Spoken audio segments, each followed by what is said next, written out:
Hey everyone, Psychotronic Squirt Gun coming at you with another comic book haul. Hope you're enjoying these. I just pull from the random, chaotic spot in my room, and I just show you stuff before I organize them, right? So, without further ado, let's do this. 1977, Captain Marvel 51.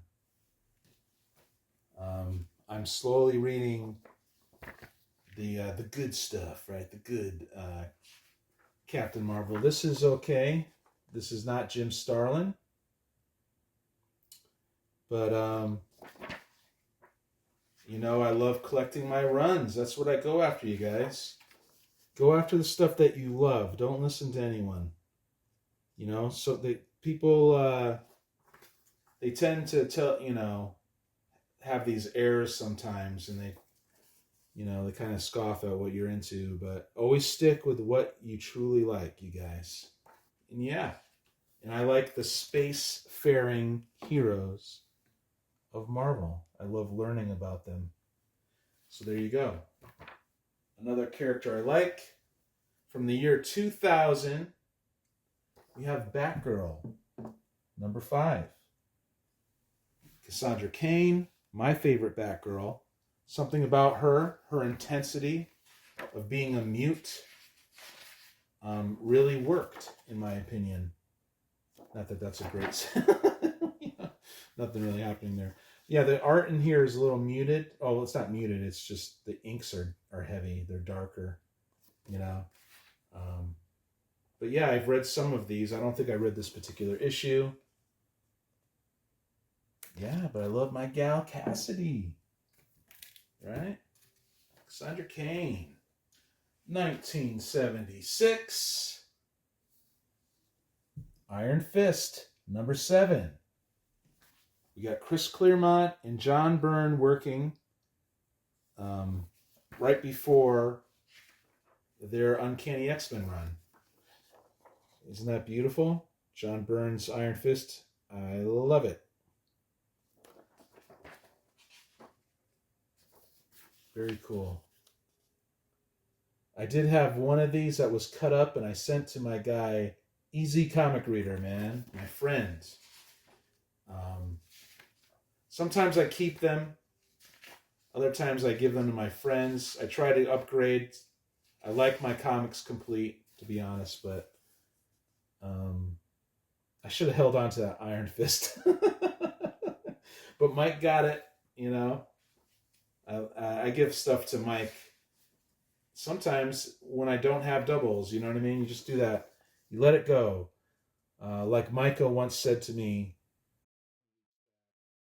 on the show, he's like, you don't become a black hole, and you give some of this stuff away. And it's true.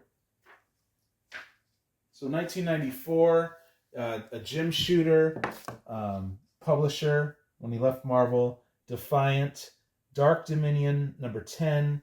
I did read the first couple of Dark Dominions, so I'm slowly putting this together. I have a whole bunch of these, I think, doubles and stuff.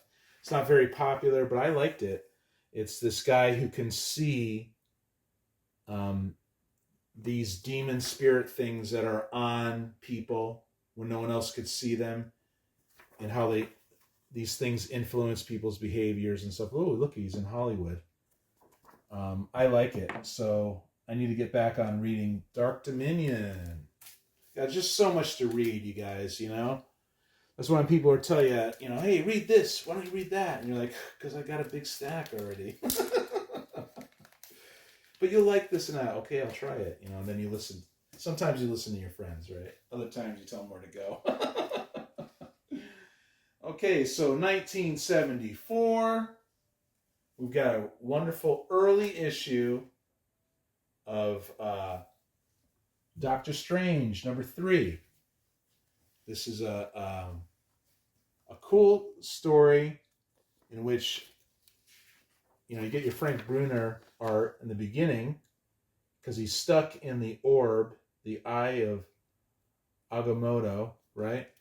But it's actually essentially a flashback. So what happens here is you get your Steve Ditko art, and it's the story and how the first appearance of Clea in the Dormammu or whatever, I forget the name, the Dread Dormammu or whatever it's called. And yeah, so it was definitely a good story, although I was in the mood more for the Frank Brunner art.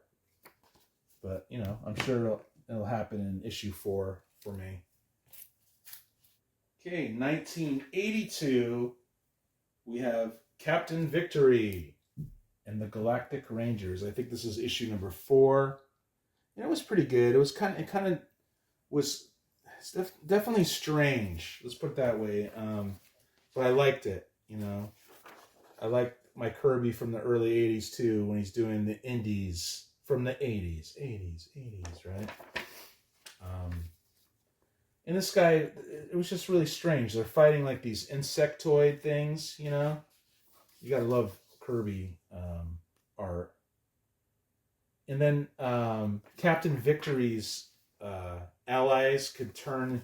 They have these spirits within them that can help them morph into these powerful whirling energy forces, and they end up with this strange like armor and stuff. So it was definitely cool. I hope that the Kirby family owns the rights to this stuff, you know. There's your egghead. In that, I'm hoping in the future for good movies that are based more on the original source material, which was all about adventure. Sure, you can have a moral to the story, but it should be subtle, you know, a moral at the end, a real moral, right? Okay, and the last one we'll show today is 1969, Avengers 61. Look at that. I think that's John Buscema.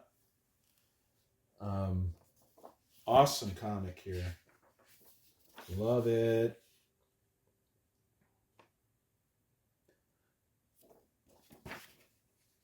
The cover's kind of loose. I should be more careful. But I'm looking forward to this one too. There's just so much to read, you know, and I do other things besides comics, believe it or not. But I'm not complaining, you guys.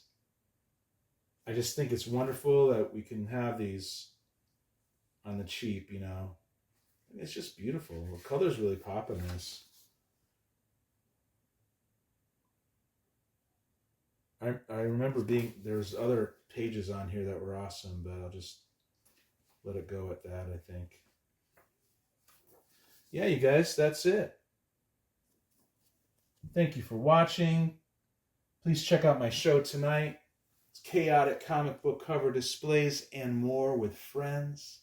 Please check out the Monday show, $2 comic book claim sale with free shipping.